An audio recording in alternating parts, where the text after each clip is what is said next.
মেলাতে কিন্তু আমি প্রায় সবাইকে জোর করেই নিয়ে এসেছি। মামা মামি কিন্তু বলছিল যে না আজকে মেলায় যাবে না, কেননা জামাইরা এসছে, বাড়িতে কিন্তু অনেক ধরনের কাজ আছে। আমি বললাম ধুর রাখো তো কাজ, বাড়িতে গিয়ে সবাই মিলে একসঙ্গে কাজ করা যাবে। আর প্রথমত আমি মেলাতে এসছি মানে একমাত্র নিবারণের জন্য, কারণ নিবারণ কিন্তু গ্রামের মেলা দেখেনি, তাই ভাবলাম ওকে নিয়ে গ্রামের মেলা দেখতে আসি। আর এখানে এসে দেখি মামা মামিও কিন্তু খুব হ্যাপি।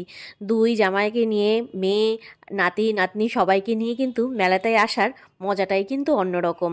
তো রাত্রেবেলায় এসে মেলাটা কিন্তু আরও বেশি ভালো লাগছে।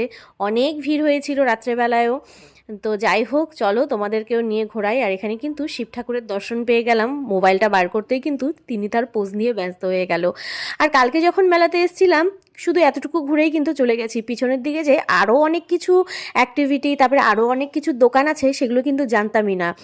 ভালোই হলো রাত্রেবেলায় এসে পুরো মেলাটা কিন্তু তোমাদের সঙ্গে আমি শেয়ার করতে পারলাম।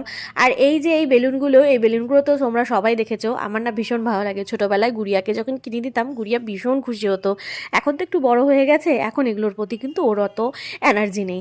তো এখানে কিন্তু অনেক সুন্দর সুন্দর ফ্রেশ ফুলের গাছও ছিল। আর মেলার প্রধান আকর্ষণ জিলিপি, এখানে কিন্তু জিলিপিও ভাজা হচ্ছিল।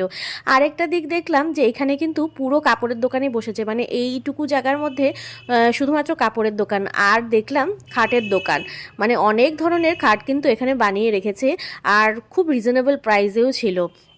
তারপরে আমরা চলে আসলাম যেখানে সমস্ত অ্যাক্টিভিটিগুলো রাখা আছে সেখানে। গুড়িয়াকে বললাম তুমি কিছুতে চড়বে, গুড়িয়া ভেবেই পাচ্ছিল না কোনোটাতে চড়বে কি না।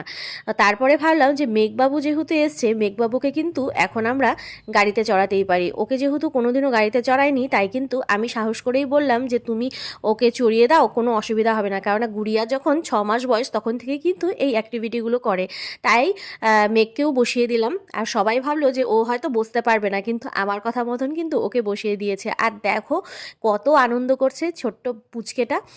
আর ওর আনন্দ দেখে কিন্তু আমরা সবাই আনন্দ করছিলাম। বাড়ির এত লোক এসছিলাম আমরা, চারিদিকে সবাই মিলে কিন্তু গার্ড হয়ে দাঁড়িয়েছিলাম যাতে ও পড়ে টরে না যায়। আর ওকে তো গাড়ির থেকে নামানোই যাচ্ছিল না। তো যাই হোক, আমার সঙ্গে যে দুই বোন এসেছিল তাদেরকেও কিন্তু তাদের পছন্দ মতো দুটো কানের আমি গিফট করে দিলাম।